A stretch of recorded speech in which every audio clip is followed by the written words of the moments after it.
Good morning बच्चों। आज हम लोग श्वसन तंत्र के बारे में पढ़ेंगे, जिसमें श्वसन की क्रिया किस तरह से होती है उसके बारे में।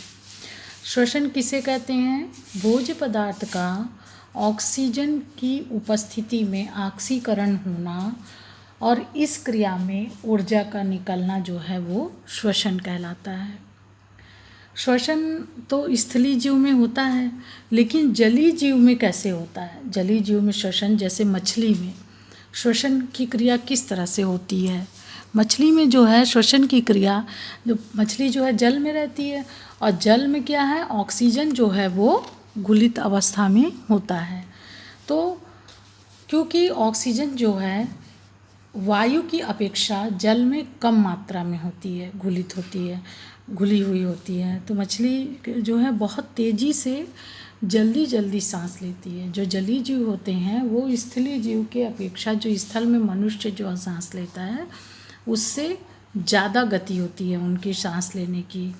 क्यों होती है? क्योंकि ऑक्सीजन में मात्रा कम होती है और मछली जो है अपने मुख से पानी ले करके मुंह में और बहुत तेज़ी से पानी को बलपूर्वक क्लोम तक ले जाता है, और क्लोम में जो रुधिर कोशिकाएं होती हैं वो उसका उपयोग कर लेती हैं, ऑक्सीजन का लेकर के पूरे शरीर में फैला देती हैं।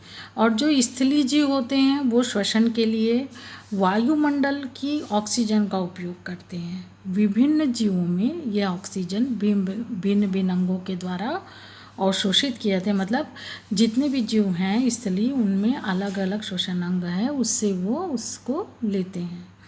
ठीक है। अब हम ये देखते हैं कि कुछ जीव जो हैं वो ग्लूकोज के अणु का विखंडन ऑक्सीजन यूज़ करके, ऑक्सीजन की गैस ऑक्सीजन ले करके ग्लूकोज के अणु का विखंडन पूरा कर देती हैं और करके पानी और कार्बन डाइऑक्साइड जो है वो गैस बनाती हैं और जल और ऊर्जा निकालती हैं। और कुछ जो होती हैं वो ऑक्सीजन की अनुपस्थिति में, जैसे ईस्ट, वो एथेनॉल और कार्बन डाइऑक्साइड गैस और ऊर्जा निकालती है। और इसके अलावा एक पहले चरण में क्रिया होती है, वो क्या होती है कि ग्लूकोज का जो एक अणु है, जो ग्लूकोज के अणु में 6 कार्बन होते हैं, तो ग्लूकोज का सूत्र क्या है? C6H12O6। तो इसमें 6 कार्बन हैं ग्लूकोज में। ये 6 कार्बन अणु वाला जो ग्लूकोज है वो 3 कार्बन वाले पाइरूवेट में बदल जाता है। 3 कार्बन अणु वाले पाइरूवेट में वो बदल जाता है। और पाइरूवेट का विखंडन जो है ऑक्सीजन का उपयोग करके माइटोकॉन्ड्रिया में होता है। माइटोकॉन्ड्रिया कहाँ मिलता है? वो कोशिका में। तो कोशिका का तो आपको चित्र याद पता नहीं है कि नहीं, मैं आपको बता रही हूँ कि ये कोशिका है और कोशिका में ये केंद्रक है, और ये जो छोटे छोटे डॉट्स दिख रहे हैं ये कोशिका द्रव्य है, माने कोशिका के अंदर पाए जाने वाला कोशिका द्रव्य। और ये केंद्रक है, केंद्रक के अंदर पाए जाने वाला जो द्रव है वो केंद्रक द्रव्य है, और इसके अंदर गुणसूत्र होते हैं। इसमें और भी अंग होते हैं, जैसे सेंट्रोसोम, ये वो जंतु कोशिका है ये, ठीक है। और गाल्जी बॉडी है, लाइसोसोम है, ये सब होते हैं। लेकिन हम लोग माइटोकॉन्ड्रिया इसलिए दिखा रहे हैं क्योंकि यहाँ पे जो है पाइरूवेट जो है वो का विखंडन होता है, ऑक्सीजन का उपयोग करके माइटोकॉन्ड्रिया में होता है, और यहीं से फिर ऊर्जा निकलती है। जो सजीव हैं, जो हम लोग हैं, हम लोगों में इसको बिजली घर कहते हैं ना। क्यों कहते हैं? क्योंकि ऑक्सीजन का उपयोग करके पाइरूवेट की जो अणु हैं यहीं पे विखंडित होते हैं और ऊर्जा उत्पन्न करते हैं। ठीक है।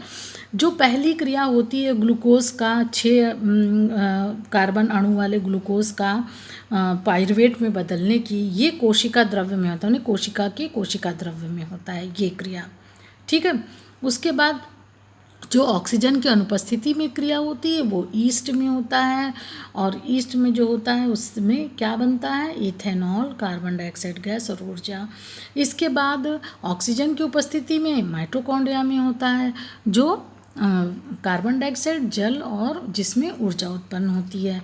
इसके अलावा ऑक्सीजन के अभाव में हमारी पेशियों की कोशिका में भी क्रिया होती है। जब कभी बहुत तेज़ी से हम लोग दौड़ते रहते हैं या भागते रहते हैं तो पूरी तरह से सांस जल्दी जल्दी भी सांस लेते हैं ना, उसमें जब जल्दी जल्दी सांस लेते हैं तो ऑक्सीजन ज़्यादा मात्रा में शरीर में जाने लगती है। तो कभी कभी ऐसा होता है कि ऑक्सीजन का अभाव हो जाता है किसी किसी पेशी में, किसी अंग के भाग में, पैर या हाथ या बाजुओं में कहीं भी, तो वहाँ की जो कोशिका है वो लैक्टिक अम्ल का निर्माण करती है, इसीलिए हम लोग को उस जगह दर्द होने लगता है फिर, और ऊर्जा उत्पन्न होती है। अब इस क्रिया में, इस पूरी क्रिया में जो ऑक्सीजन गैस ऑक्सीजन की उपस्थिति और अनुपस्थिति में जो क्रिया होती है उसमें जो भी ऊर्जा निकलती है वो किस में संचित होती है, किस में इकट्ठी होती है? एटीपी में। एटीपी जो है ये एटीपी में वो जो है संचित हो जाती है, जो समय समय पे हम लोगों को कार्य जब हम कार्य करते हैं तो हमें ये मिलती है।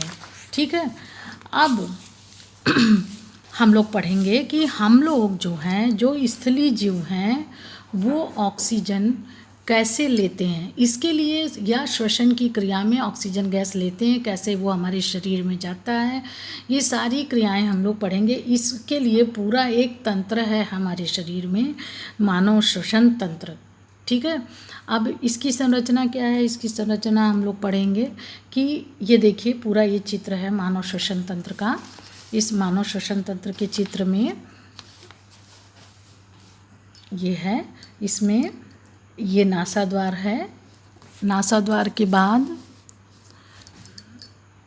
ये नीचे मुख गुहा, ये क्या है ग्रसनी, ये कंठ है, गला, और उसके नीचे ये श्वास नली पूरी यहाँ आ करके फिर दो फेफड़े हैं, दोनों तरफ बढ़ जाएगी, क्योंकि ये पसली का भी चित्र इसमें दिया है इसलिए ये अंदर जो है दबा हुआ है, उसको हम लोग क्लियर एक चित्र और है, ये डायग्राम है, इसको देखिए।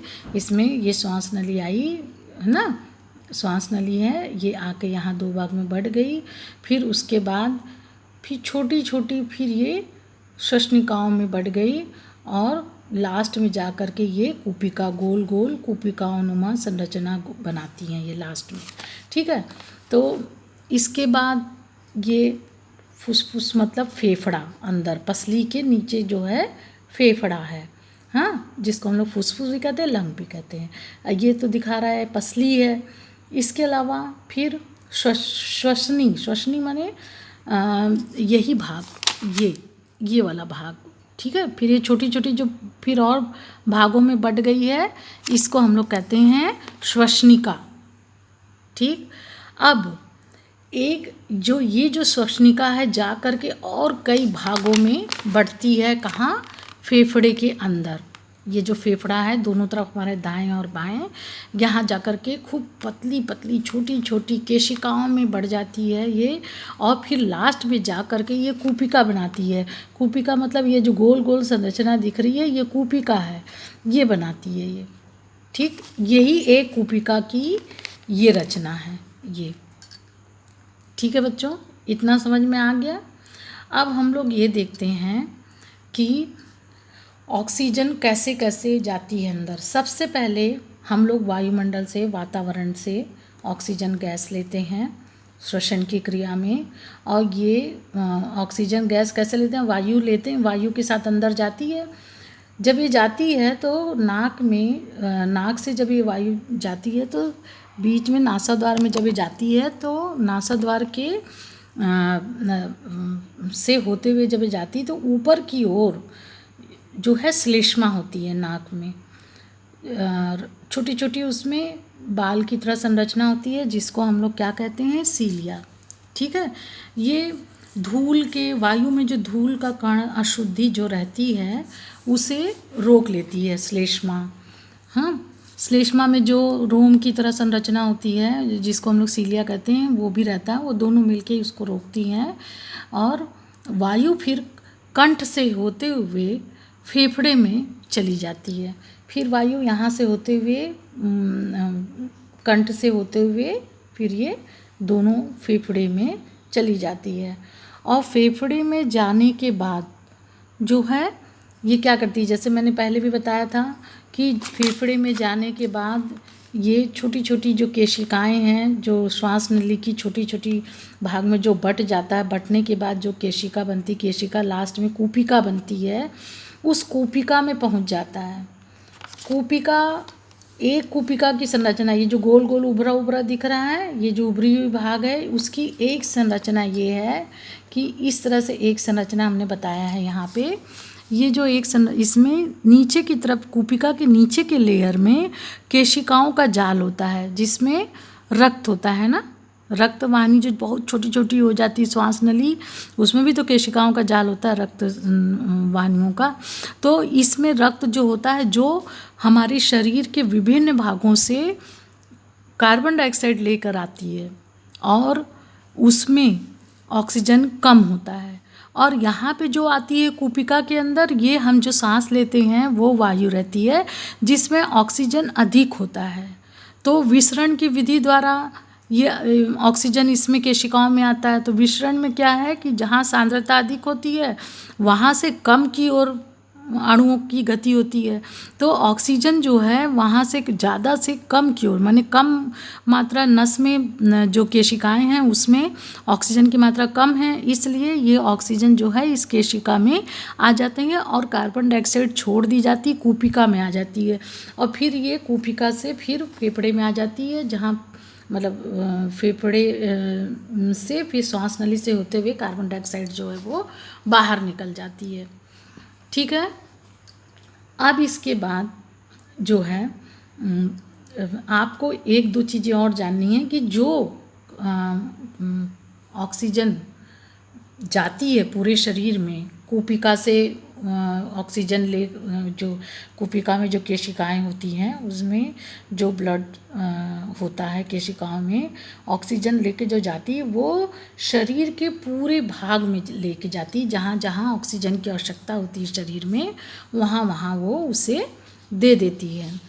अब इसके अलावा हम लोग एक चीज़ और जानेंगे कि जब हम इसका जो मैकेनिज़्म कि हम कैसे श्वसन की क्रिया में हमारे शरीर में जो भाग हैं, जैसे कि पसलियाँ हैं और जो डायफ्राम है, वो जब श्वसन की क्रिया हम लोग करते हैं तो वो कैसे कार्य करता है, इसके बारे में हम लोग थोड़ा सा और जानेंगे कि जब हम लोग श्वसन की क्रिया करते हैं तो उस समय,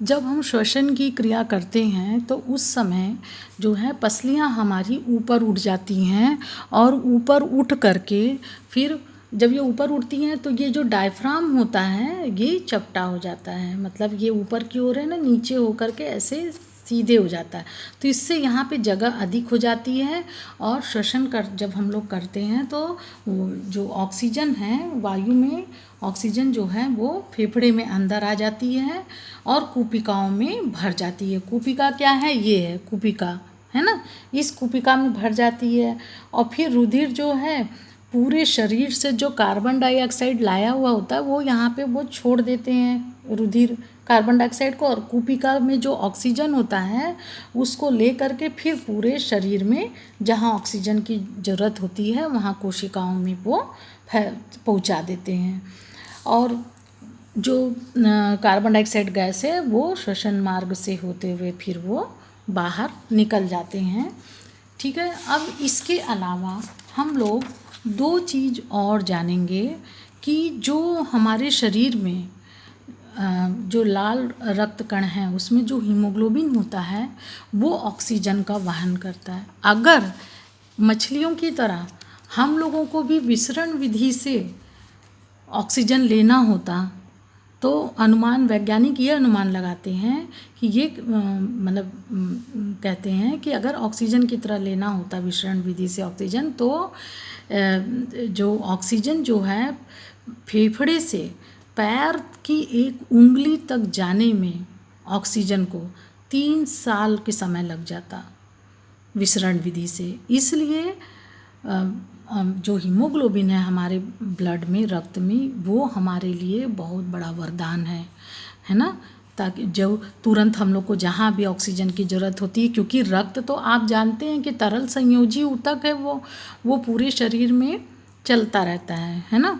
और फिर दूसरी चीज़ ये कि हम लोगों में जो है ये श्वसन वर्णक है हम लोगों के शरीर में।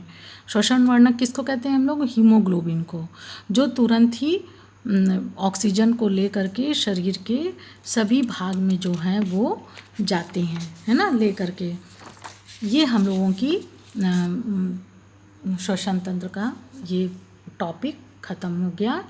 अब आप लोग इसको एक बार पढ़ लीजिएगा, वीडियो देख लीजिएगा, और फिर उसके बाद जो ना समझ में आए आप मुझसे